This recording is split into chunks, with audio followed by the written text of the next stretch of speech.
Bienvenue, chers téléspectateurs.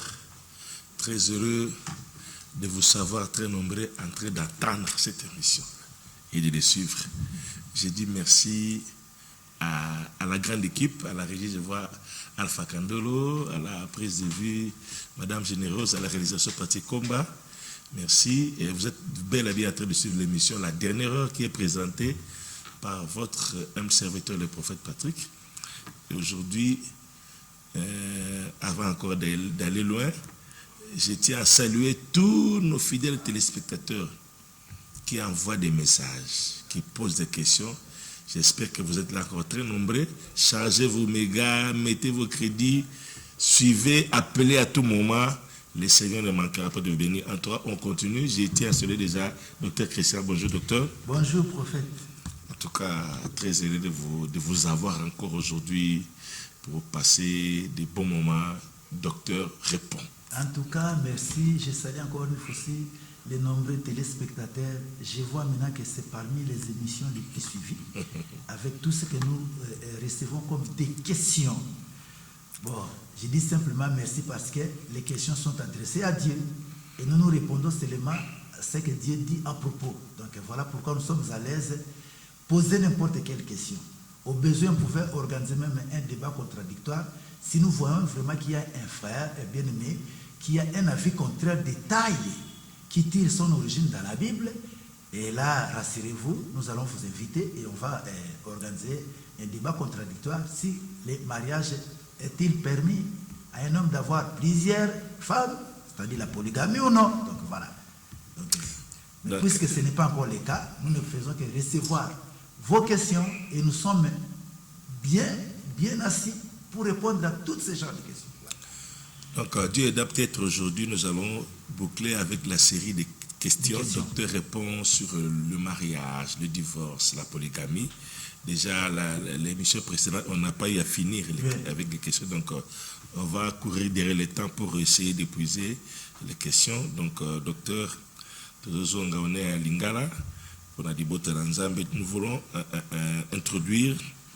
Alors, introduction de l'eau avant que Bandekoto saigne encore une fois. Vous avez la patience, vous avez la calme. Tout ça qu'on introduit juste 10 minutes. Tout ça paraît si l'âge. Vous avez déjà dans la Genèse 25, total. Abraham, parce que peut-être Abraham a connu 3 femmes et plusieurs concubines. Je dis bien 3 femmes et plusieurs concubines. Celles qui sont connues ou à Balaki.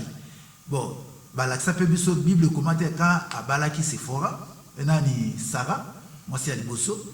Il y a mis Balé, c'est Agar, Babouti Ismaël. Et Dieu a béni Ismaël. Abingeti sera comme un âne sauvage. C'est-à-dire, moi, ici, na foyer à polygamie. Et après mort, il y a Sarah, tout ce qu'on a Genèse 25. Je l'ai mis juste peut-être 1 à 2, après sauter pour gagner le temps. Mais bon, comment Genèse 1 à 7. Mais pour gagner le temps, autant qu'il verset 1 à 2, après on a 5 à 7. Donc c'est comme ça qu'on va procéder pour gagner le temps. Voilà. Abraham prit encore une femme nommée Ketura. Ketura. Ok. Et lui enfanta Zimran, Jokshan, Medan, Madian, Jisbak et Chouan. Voilà, sauter ce qu'on voit 5 à 7. Donc, à moi, si à nous sous Ketura. Abraham donna tous ses biens à Isaac. Isaac, moi, je suis à Liboso. Il fit des dons au fils de ses concubines. Apesi ba don makabo.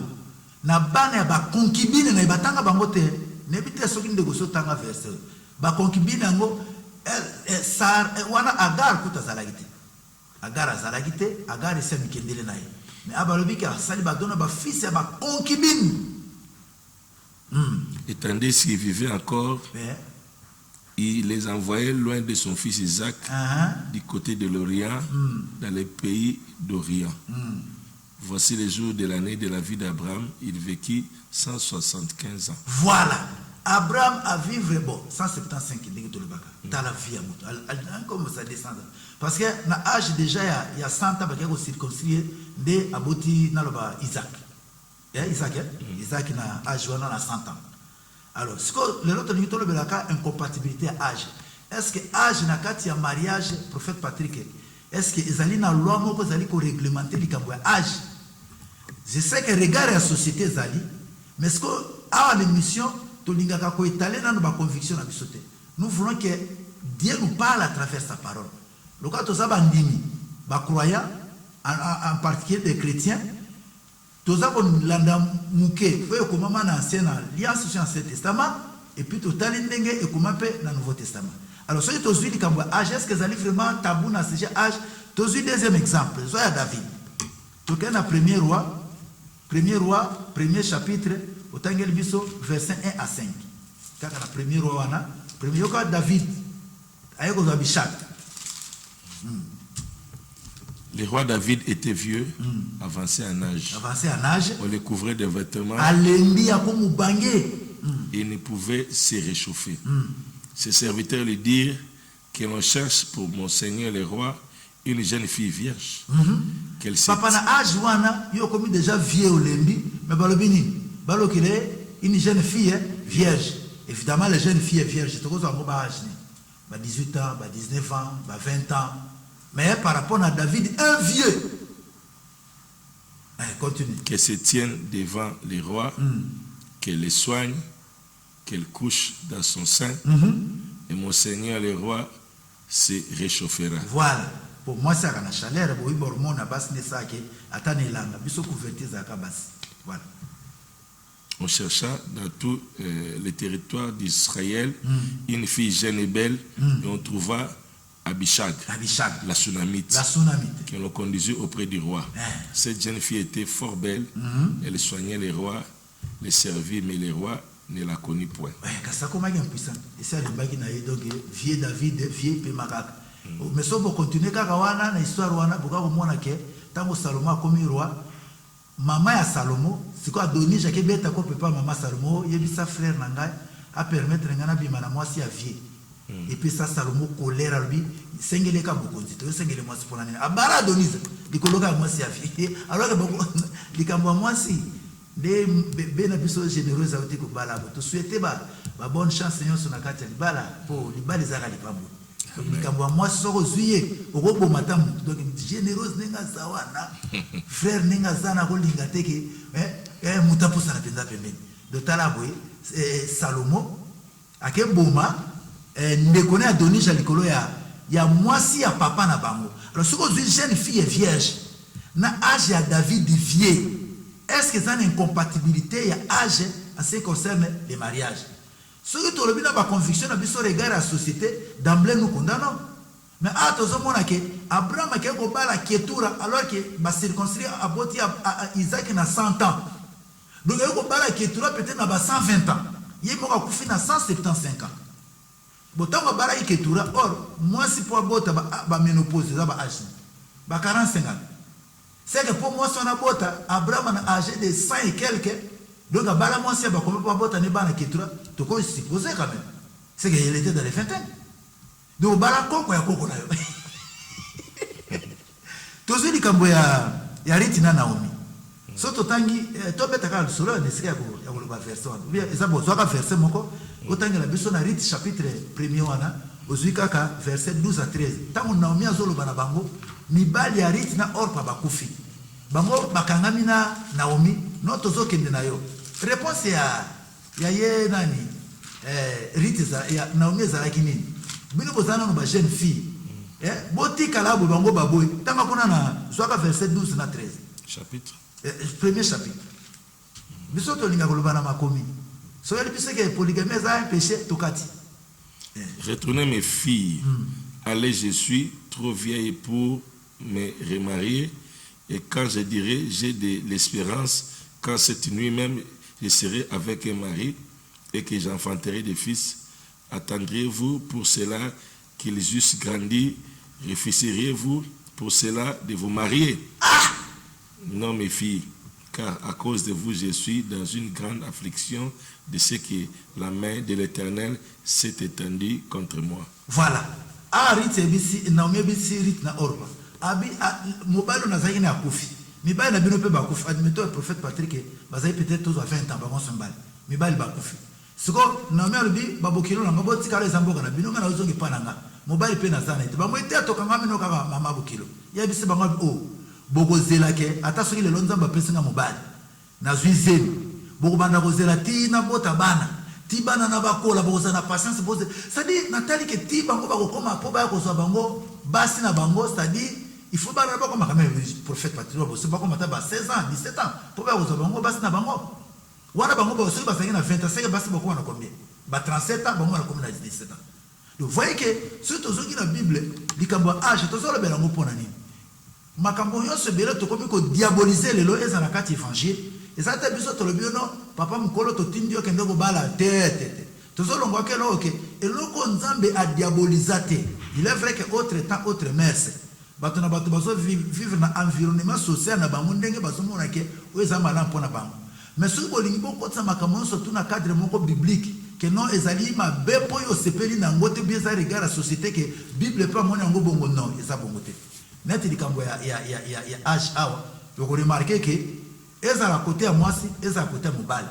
Mama na omiazo ba ke boko zela bana na ko bota.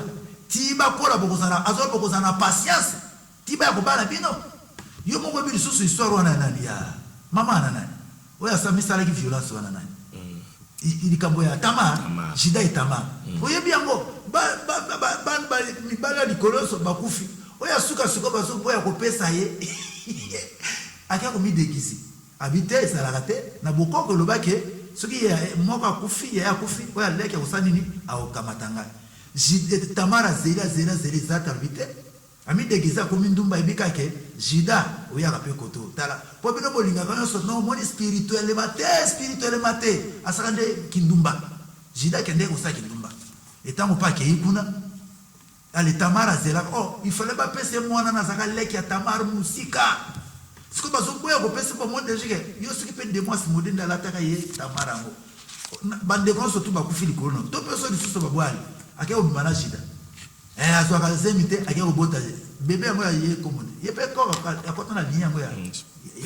Perez ne akota na linya koko ya Jésus tala union moko illicite mais Jésus ake bimakuna we makambo okotala tango bolo ba pona polygamie tala ka Jacob ye ko nebite soki polygamie soki polygamie azu yaya na leki nani Rachel na Léa azu na bana ya musala et bana nyonso na 12 babengi bango les 12 tribus d'Israël 12 tribus ezala moko to balakila mabe.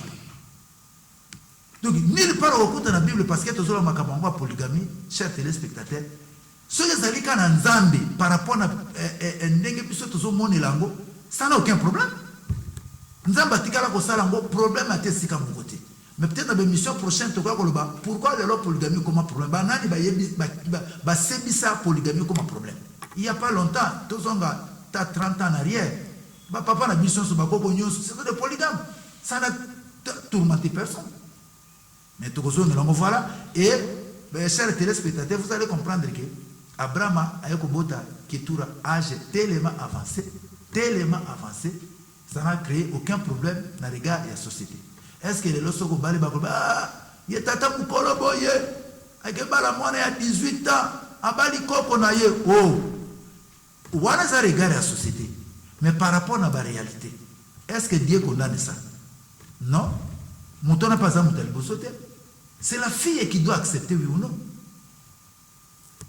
Le docteur Moussiko Makambo moi ça Makamba kala les sociétés évoluent comme on dirait obsolète ah mouton na biso Pierre Kasame qui a la prison makala bon il y a mais qui on doit azusko imayiro ka lingi Bible mingi amitia na po ya Abraham amitia na po ya David à la cause moi c'est hier sur écouter prison ce que toi appliquer Bible Tu as appliqué ma société, ce qu'on a appliqué Bible et ce qu'on a appliqué.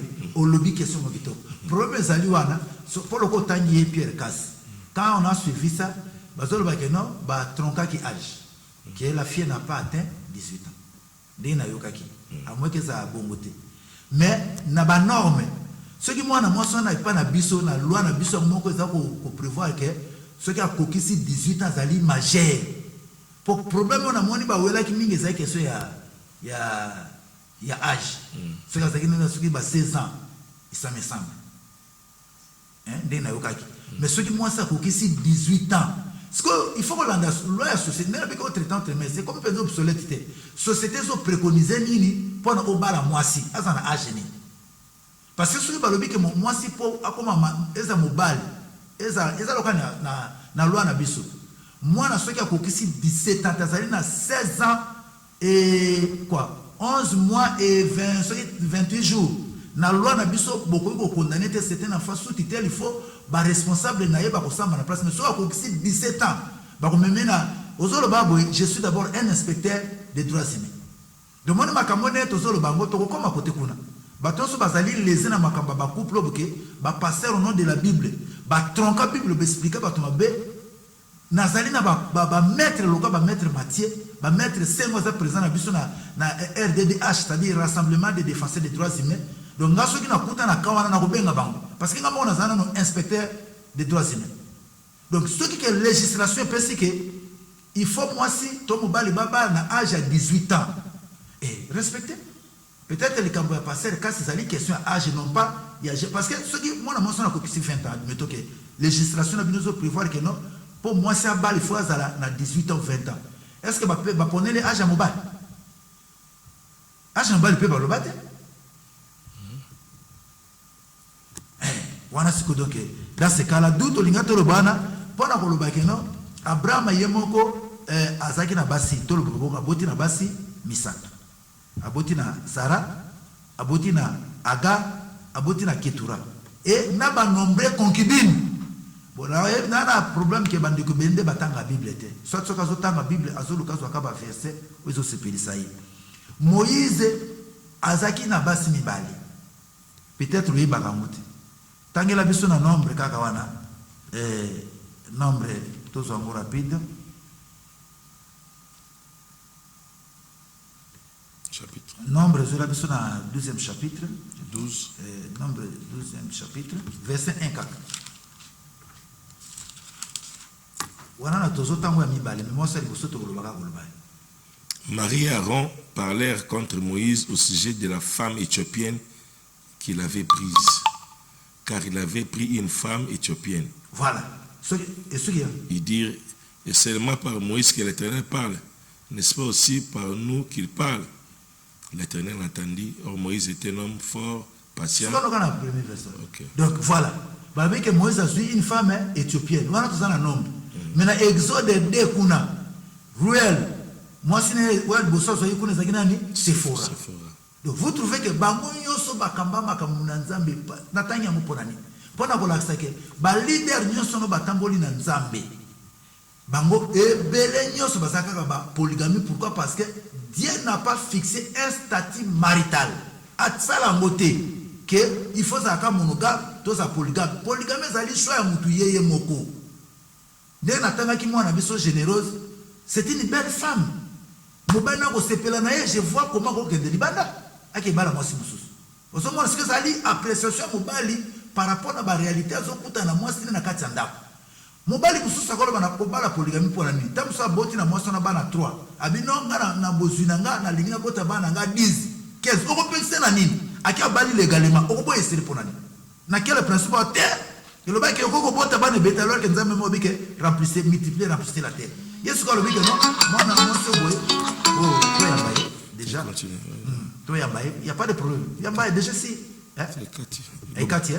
Alors, donc, il n'y a pas de problème. Donc, moi, si na Katia Ndako, aza présenter à tout et que ça que mobile soit asukanaye, to abala moi c'est facultatif, c'est-à-dire notre problème ici, ce n'est pas de pousser les gens à combattre polygame, non, c'est à kolongo loko botiamo que ça péché. Prendre le son de avoir. parce que nzamba pondela mutu te yo zalaka monogame yo ezalate yo moto tangi Moïse aboy à part Sephora akeko linga éthiopienne.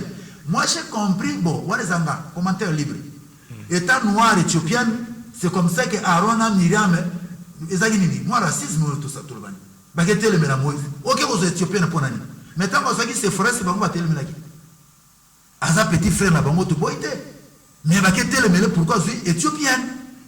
On a montré que non, bon, on que race noire, bois, c'est infiltré na. Oh, ce que tu limito Éthiopie à porta ming na makambo Israël ne belé. Babunda kutu na Israël Éthiopie pour mon awan.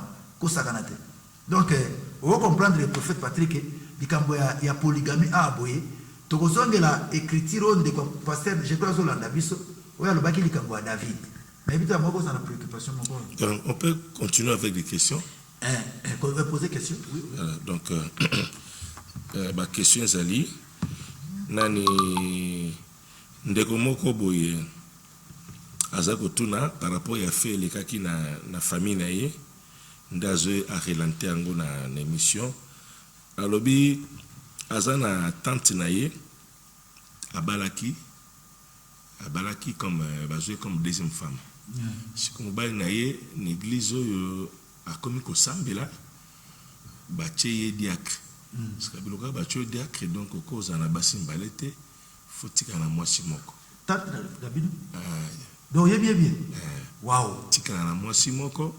C'est quoi aller ce qui fait que donc à Kaboni na ye. Pour comme diacre. Kaboni na ye. Ce n'est pas possible. La tika diacre pour église et senga gindengwana ce qui fait que abandonné la tante brutalement comme ça, donc tout arrêté, viens à la bien, tout allait mieux, ma ramené ça bien sans problème, car à cause il y a responsabilité église, il y a comment obligé à lâcher. Quand on prend la responsabilité église, donc la bâtie diacre d'une fois lâcher du coup. Et mbalamou yami balum sous une sœur aussi, une dame, car ma cambo y a combat spirituel. Donc, moi, c'est mis balé. L'église à 17e. Cause à deuxième bureau, ça m'a bien. Na libala moko ya bien mukimukonzi. Bakabele le pango, bakabele mitukabi, ma bala mi balé. Ils m'a bien. Ils ont balien.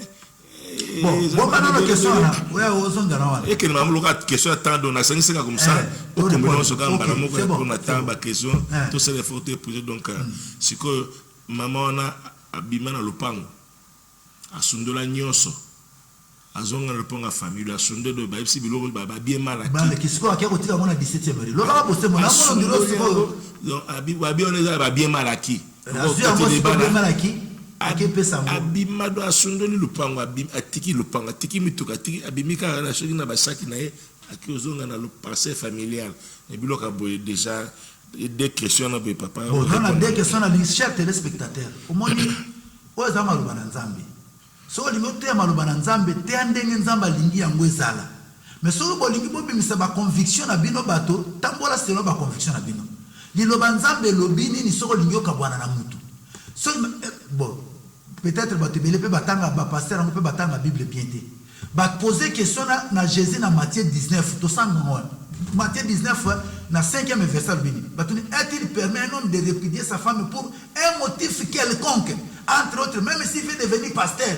c'est un motif quelconque il veut devenir diacre il faut chasser moi sinon c'est un motif quelconque Jésus le dit niet mutakoki ko répudier moi ce n'est pas un motif quelconque sauf quand soka sanini ni infidélité yé pasteur on a habité ngaitala au monde na zolo ba siko question pesinga kan au monde carte nanga naza inspecteur ya droits humains donc nasali makambo droits humains na makambo ko défendre bato di corona ngana sana ba maître Mathieu ba maître sengo za président na biso na rassemblement des défenseurs des droits humains donc ba kaya boendingi na za boye na ko pesa numéro na ngai parce que to funda ba pasteur oyo to zina bible to zina code de la famille to kena ngo devant loi l'état to le bon na bible banda ko expliquer biso siko bible lo ba ke soko lingi ba commissaire diacre okabwana na mwasi na yo otika bana no sundola bango et siko boto ko tangele société loi congolaise lobini en matière ya bien que bazo reconnaître mwasi ya liboso et lobini en matière ya bana donc biso to ko funda pacte donc nazo senga na bato yoso bazali victime ya ba jara ba pratique na ke pasteur ya kabola libala na bino parce que zali deuxième femme okoma ko souffrir na motif quelconque to yebito Bible yebi pété benganga na kopesa numéro na ngai moko na okoma avocat na bino to ko funda pasteur wana ceux qui bo se réconcilier te ako dédommager yo okoyo ko la batu boete yo zo ba dim na bo offrande kuna famille mususu zo le la bana abandonné c'est trop méchant ça et comment moi pique pour mon temps comme diacre il faut akabora na mosina d'ailleurs zo écriture au papa au botabeli bipé c'est plus que bipété ça rappelle normal comme ça tout landayo et puis il faut édifier les bâtiments donc c'est mieux soit de saluer message soit de bengi ko bipété de grâce tu as verset au moins ni zola bisona na 1 Corinthiens 4:6 te banana Timothée 1 Timothée 5:7 à 8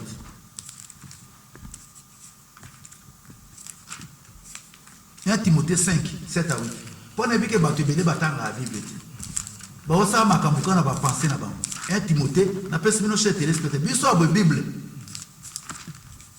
1 Timothée 5:7 à 8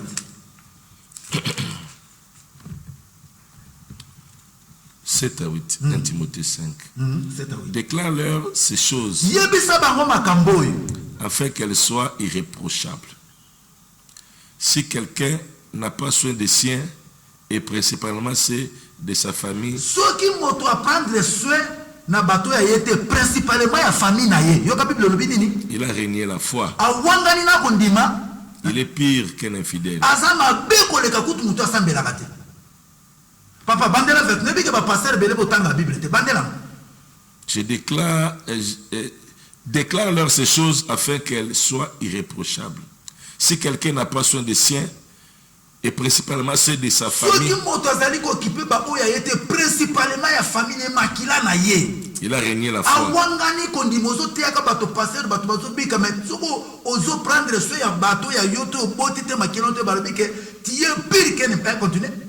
Il est pire qu'un infidèle. Bible n'est le bindingwan. Ce que écoutez au lingo comme diacre, l'église de Songolo, ce que le bique était, ngai, makilo ya ngai, monsonanga, na kabona, alors que Jésus le bique au koiko kabonate, sauf pour kabote pour un motif quelconque, c'est-à-dire on a gagné comme diacre. Mais papa, na musa nzambe zaka diacre te. Tokozo la mission prochaine, tant bazolo il y a diacre na évêque, tokoye lango, pourquoi bako balate, tokoya ko lobelango. Mais vous croyez que vraiment Paul était bête, moins sans intelligence, tant que diacre ou bien évêque basé dans moi. Pourquoi alors pasteur était, alors évangéliste était, alors que nous établi ordre dans 5 ministères. Ndekorangai. Zoli sur verset lingana mutu prophète Patrick. 1 Corinthiens 4 verset 6. 1 Corinthiens 4 verset 6. Mais sur la Bible là. 1 Corinthiens 4. Et puis c'est pas passé. Pour monter comme diacre na église na bino akabwana na bana siko kuna na église ngo bando ko salela banyama to salela bato do ya tsundoli kuna bana na baza bato te bato ya bien zando église akeli felo. C'est à cause de vous frères que j'ai fait ces choses, une application à ma personne et à celle d'Apollos, afin que vous appreniez à nos personnes. Vous apprenez à nos personnes comment quoi? À ne pas aller au-delà de ce qui est écrit. À ne pas aller au-delà de ce qui est écrit. Bino va passer selon moi, c'est pour la zone. Apprenez à ne pas aller au-delà de ce qui est écrit. Ce qui va commis de l'autre côté, pourquoi nous ne sommes pas conviction? Est-ce que le pasteur au Kabola du Balawan, on peut savoir ce écriture, ce qui est comme un diacre, Azana Bastani Balé, il faut Kabola Moko. Atika n'a pas comme un diacre. Qui a cette écriture? C'est ce que je kangai, n'ébussion nazali inspecteur des droits humains. Likolo langa nazana ba avocat parce que nazali membre à rassemblement des défenseurs des droits humains RDDH. Nazal breveté kuna. Ministère ya droit des droits humains et yebibiso tokuta ministre d'autres ça bien valable. Alors, ce que nazali na ka oyo benganga na kopesa numéro toko kutana mobali na yo. Autrement toko funda ye nazana ba avocat o bazali penza ageri o ba kosala ke soki to kena likambuana toko tuna est-ce que bosambisaka ba mona niveau ya ya famille ndenge zalaka likambango zaka na niveau ni poko na niveau que mais ce ça pour un motif quelconque Jésus a dit que pour un motif quelconque le colo mais comme ça t'évangéliste comme ça t'a ce qui est nini mon tu partenariat mais ça les épelés mais pourquoi que nous cabo et puis passer à l'aise on yoko li bana wana et puis on va dire mais du péché tirant en enfer yango ba lobi que il est pire qu'un infidèle le pasteur le papa ngaité Bible dit que ce pasteur là est pire qu'un infidèle. Yo kanisi que au tie mutu musa et puis il faut autant le bilan peut-être des années pour la chida te. Tamso diacre ngo ba tie.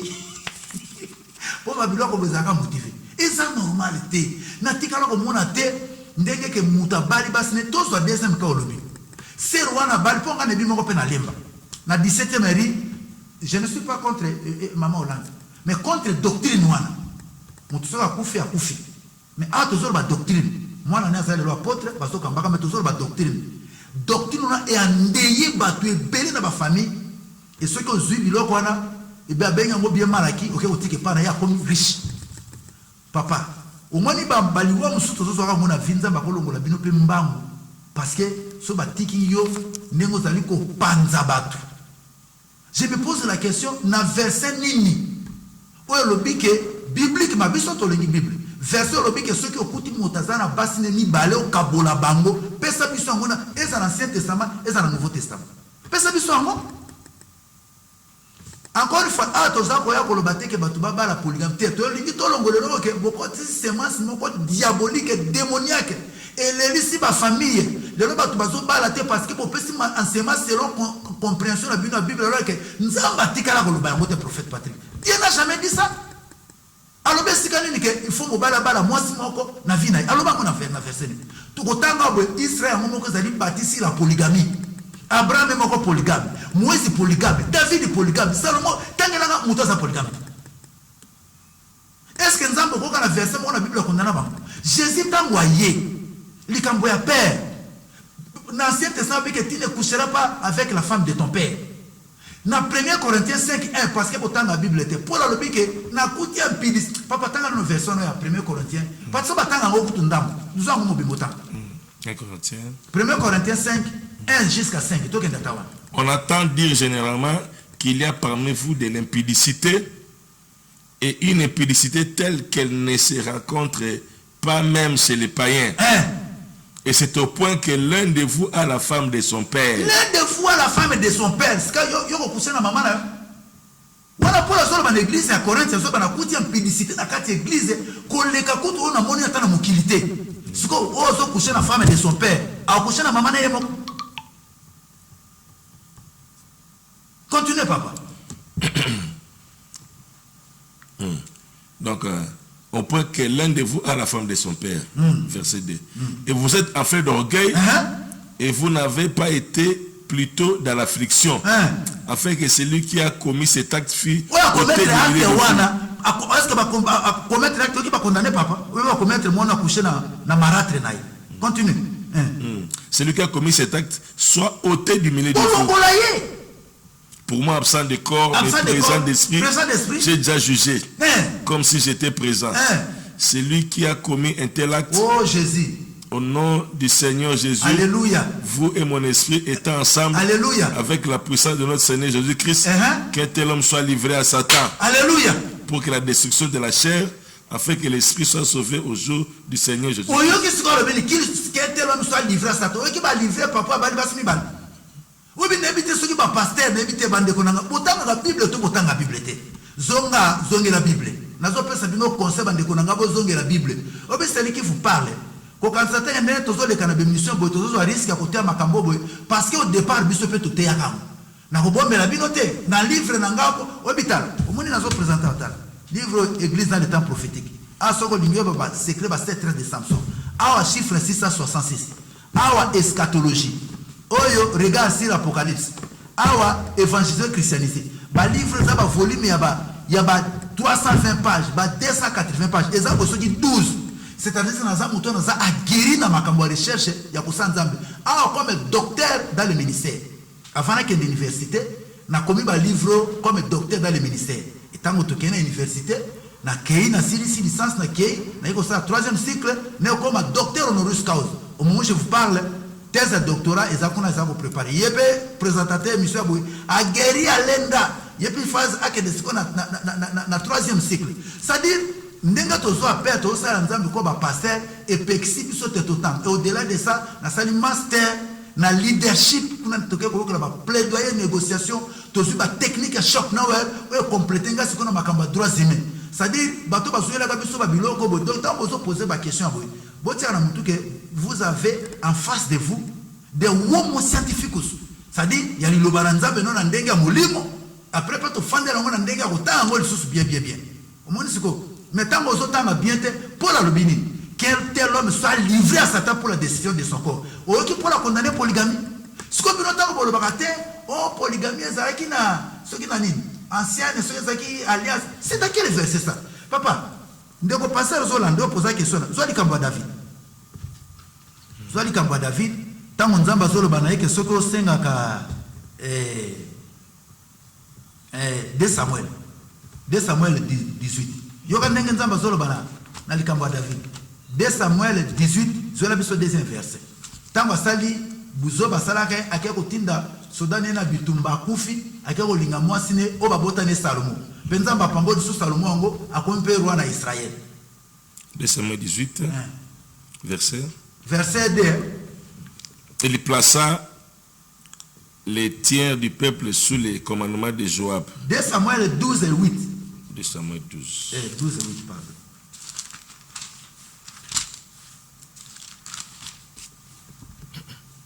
Je t'ai mis en possession de la maison de ton maître. Oh, nzamba zo bisa David yoka. Tango tiko sala azumwasi ya soda na ya abomi soda mais azumwasi ne. Siko yoka nzamba tindi prophète nzamba bandiko lo basiko na David. Je t'ai mis bandela. Je t'ai mis en possession de la maison de ton maître. J'ai placé dans ton sein les femmes de ton maître.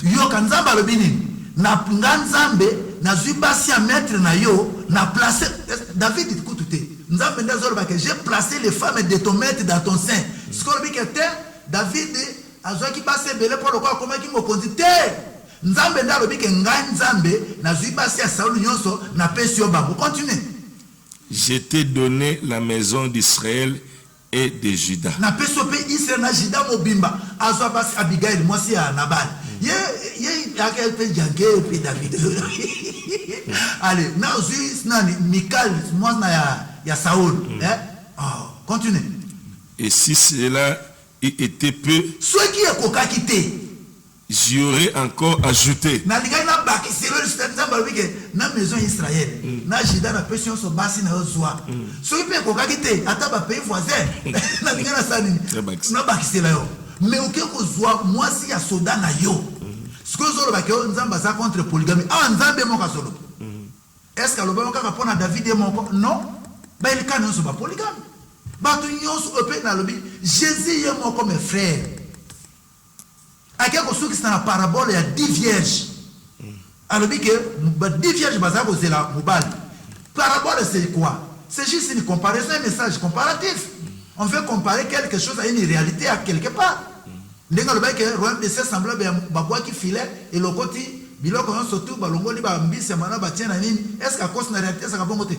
Maintenant, le royaume de ces semblables, 10 vierges, c'est la moubale, 5 bazaki zoba.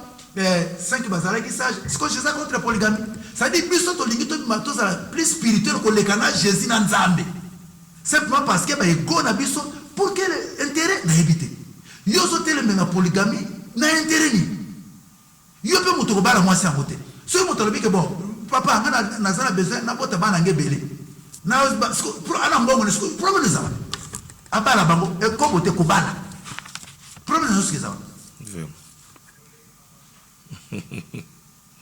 Ce que nous démarche zalika kolobake non bolongo la kotia péché nzambe bise zai n'appelez pas conjuration c'est que ce peuple appelle conjuration n'appelez pas péché c'est que ce peuple appelle péché le péché hier mes frères hypocrisie bino moko ba pasteur botien église ko kushaka na ba protocole bana yonso tout bas na bino mo kena cher gagne non oh polygamie ça péché mais tiens impidi que tire en enfer. Kuna ozomi bimisa musa mais na sezo saka makambo mabe moto abali basine légalement okeko kabola libala ndenge mama na 17e mairie mabala ya bato bana ba souffra yango bible lobi na biso que c'est lui qui n'a pas soin de sa famille. Il est pire qu'un incroyant. Quand la version n'a pas autant la Bible, n'a pas si bien. Donc moto a sundoli famille naïe, a sundoli bananaïe au nom ce qui a le principe ni de balobi que il est pire qu'un incroyant. Mais dit quand va divorce c'est tout là que la Bible, tout ce que là il y a des fois trop bon que 1 Corinthiens 7. Soit autant que la Bible verset 12 à 15 pour tout gagner temps. Place le divorce est permis. Mais dans le contexte ni dans la Bible. Pour nous, nous avons dit dans la question de la moto. 1 Corinthiens 7. 7, je peux faire deux versets. 12 à 15, il fait ça bon. Pour tout gagner temps. Mais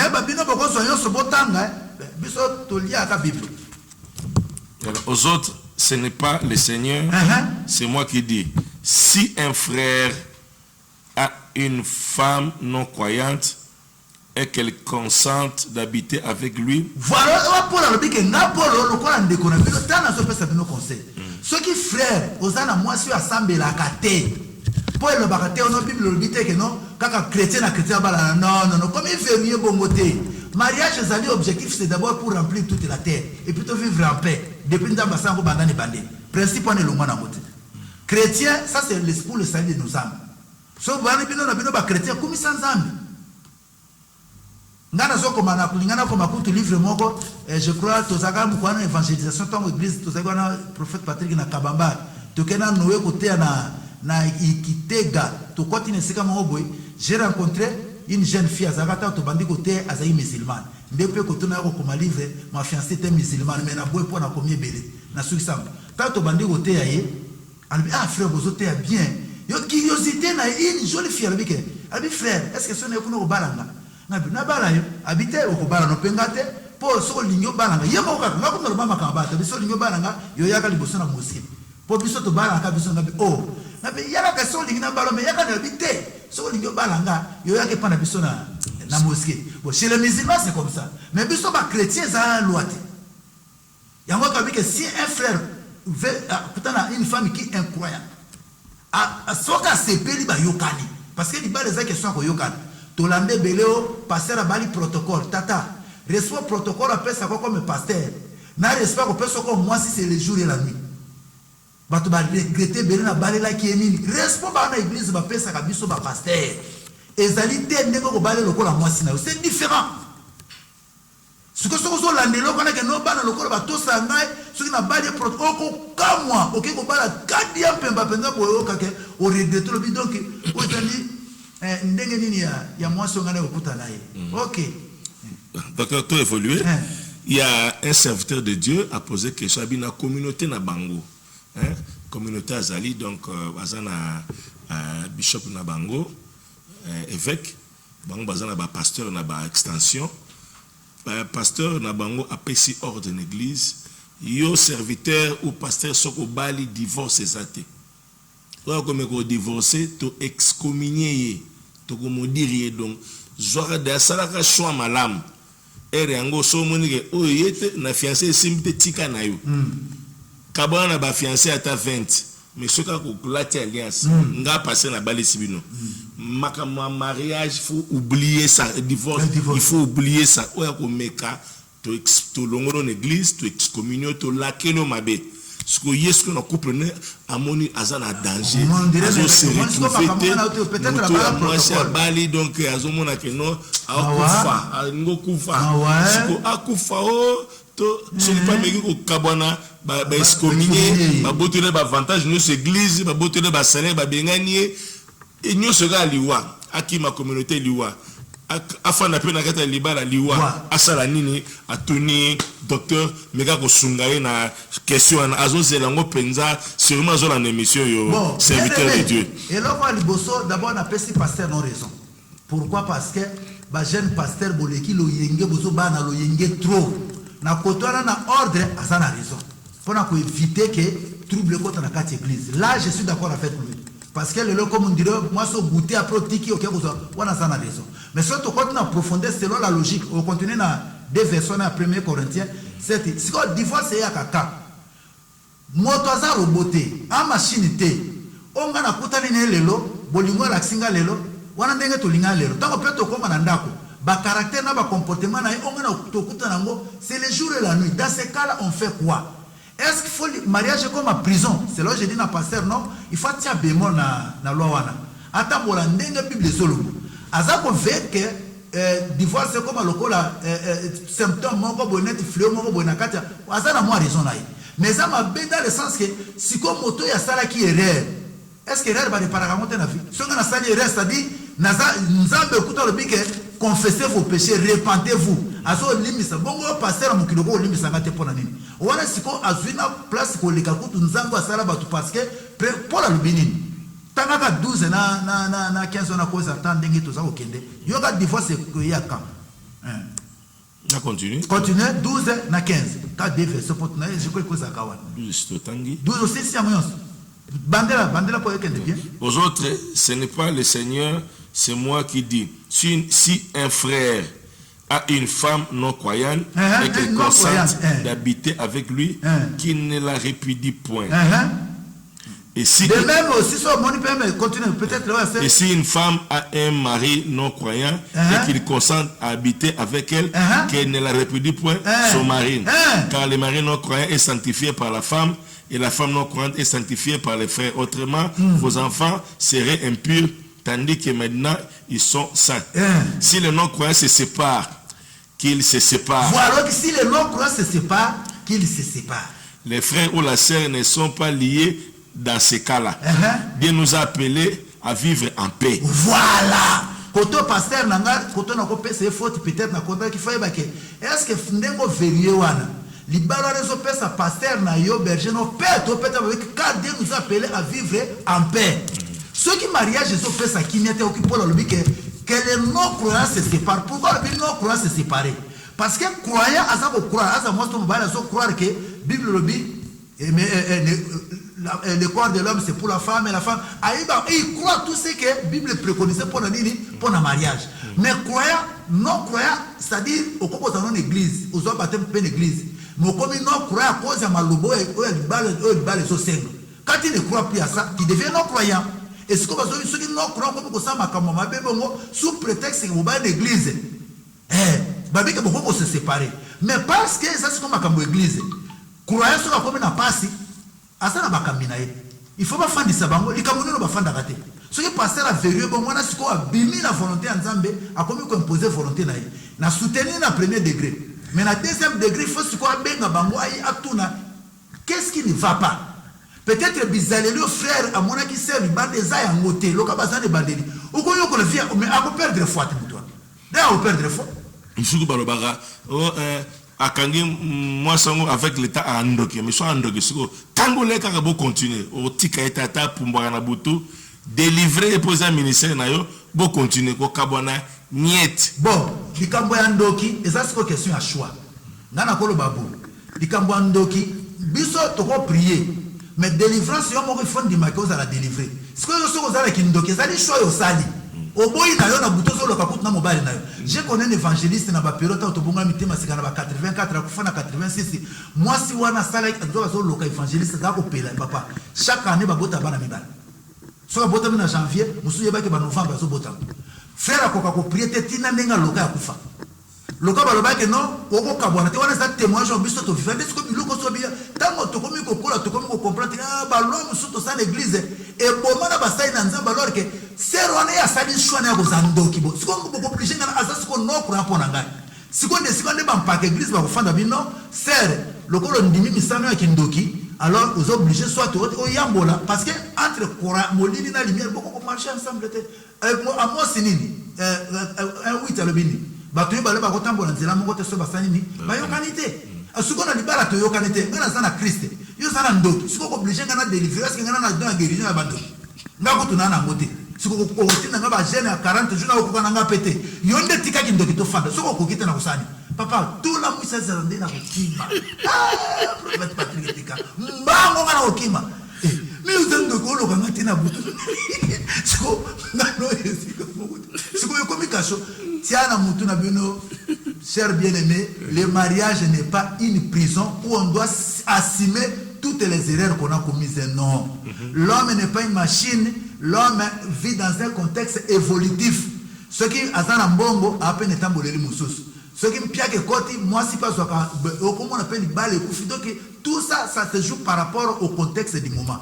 Il faut pas passer, va fanda, batala li kambonenge, directeur Nabiso Jean-Claude Lobaka. Il faut voir ça, éthique de situation, éthique en situation, au cas par cas. Au talika, oh non, non, déco. Bon, ma personne sur discernement pour l'année. Babi, que vous n'avez pas le discernement de juger les moindres choses. Et ce sont les païens que vous appelez. Pendant le mariage, on a 1 Corinthiens. Dans 5 ans, on continue à le bien. Alors ne savez pas que nous jugerons les anges. Et ne jugerez-vous pas à forte raison, même les problèmes de cette vie. Ça dit, ma personne sur droit pasteur. Et ça, on peut se rendre au mauvais côté terre. Yoka bango. Fandisa bango parce que disposition pour yoka bato église Bible ici est préconisant. Beka bango yoka bango bon juger ceux qui vont ko juger en moté bon qui ne ko prier ça pour orienter mais non mais ma personne qui nous doit ko discerner pour juger yo lobi que au tient verrou ouais ko sala bo ma tu es comme non pasteur ko banga to sana nzambe soko yebisi ba mpaka na yo ba yoko yo ba boy komi ko na prison anate yebise pasteur le que ça veut comme la lettre de démission biké na démissionner apôtre pe Singapour na moni ke libalo na kokufa na zangi kimia le que ça li bongo le kana saki erreur et pas nos pasteur erreur et ko changer te kutu nzambe to sa masuma zo limbisa biso nga na démissionner na nga na poste pasteur na préférence na kimia ke na continuer ko souffrir na faire au OK Régie 1 minute nous la question souka ça peut être très très important ndeko boy ba couple ba fanda na ba régulariser mariage donc ba fanda kaka la réaction à souka les adultères les impudiques n'hériteront pas de royaume de cieux bon tout ça na yarato fanda mozomo na bato fele bo fanda ka inane déjà bo comment robota musubo sala ka période bo fanda sikoyo c'est que ce qui le liwe li fait le cas ataba sambela ka to sala protocole to sala to sala nzambe na zape berger l'église mais na zomo na bato na sisa makamba libala te c'est que to vivre na ekobo c'est que moté kobo bible bata bi kobo akota lola te est-ce que ça peut na ndengo na bon to panzana auto solution monsieur ezali après c'est biso 1 minute na lingina lo baka bona mukuse biso moko to kende musika Ecclésiaste alobi yango quelque part là que Dieu a créé les hommes droits, mais ils ont cherché beaucoup de détours. Ça, Ecclésiaste 7:29. 7:29. Autant que Dieu a créé les hommes droits, mais ils ont cherché les détours. Na bosoki sana kolobabo. Tango Abraham atindaki mutuna musala kende kubala Rebecca. Famille kende na perdote to na dot. Au moins pas complication musubiso to so. Batindika muto musala kende kubala. Tango bakei kuna muto musala apeska ko azalaki nango famille sali nini ezui batuni mosozo kende e ko ba siko volontaire moi c'est nazo kende nanga. Akende histoire ici là. Bino bokomi prédote oh non au moins biloko na to mi compliqué à mon humble avis tant que kaka mobali famille à moi si mobali ne fils que loko moko symbole à quoi environ pour tika ka symbole bike na yo bala moi nanga ona za nango yango ce qui papa ndimi prophète Patrick c'est fini ngana mona prédote musuba na 15 casier prédote bon ce qu'on a d'autres kozandeni moi zali libana mobimba. Alors, ce que vous avez prédit, vous avez impédé que vous avez dit non. Biso mo bande ko nanga to bi même singa mbwana. Tika bato baba na simplicité, oya ye nango. Bondi malibale salama. So ezali yongo ko foto lui papa, kende na bino. Et si bolingana mo stambal, yongo pe famille et si la raté. Oya tika li oyo, bo ko futaka malem. Bo komisi bato belé na ba dilter, na ba impédé que ya lukuta simplement parce que bo mitia ba principe le lezo lata bino moko. Okende na prédote yeko lukambongo ya dote zate mais il faut ba okende na mwasi ba une crise pe au frère oko ba suko kama monte batade obandi ko botsa sœur siko faute zana ya bino moko na balona bino moko bosal et ko pe l'église ba komi ko tuna non après dote ka dote te ko pa bolango te mais pour ta famille moi c'est si ba lia quand même mbongo frère wana ba mena pe basang oh non litika botika bisuna biloko wana frère bonga makaka kende pa ba parents ozana ngo soki ba ndimio lo ba popesa nga mwasi na ngai na boye masumu. À suivre. Tout ce merci Alpha Grando la régie, merci généreuse la prise de vue, merci la réalisation partie combat. Biloko makamtolobi boya est très important.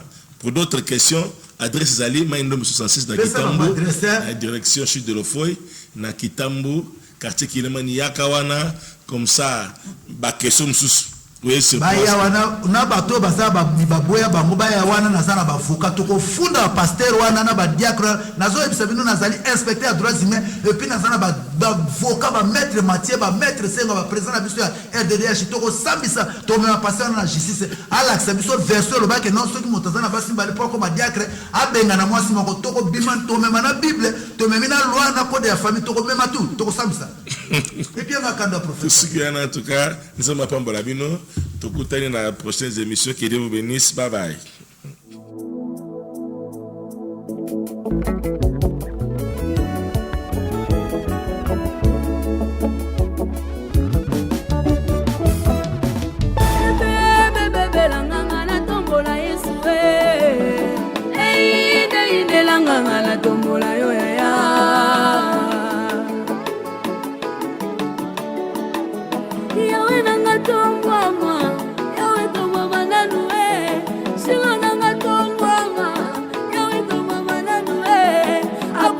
Sanzwama, yawe to mama na nue, zamena luka na losango, yawe to mama na nue.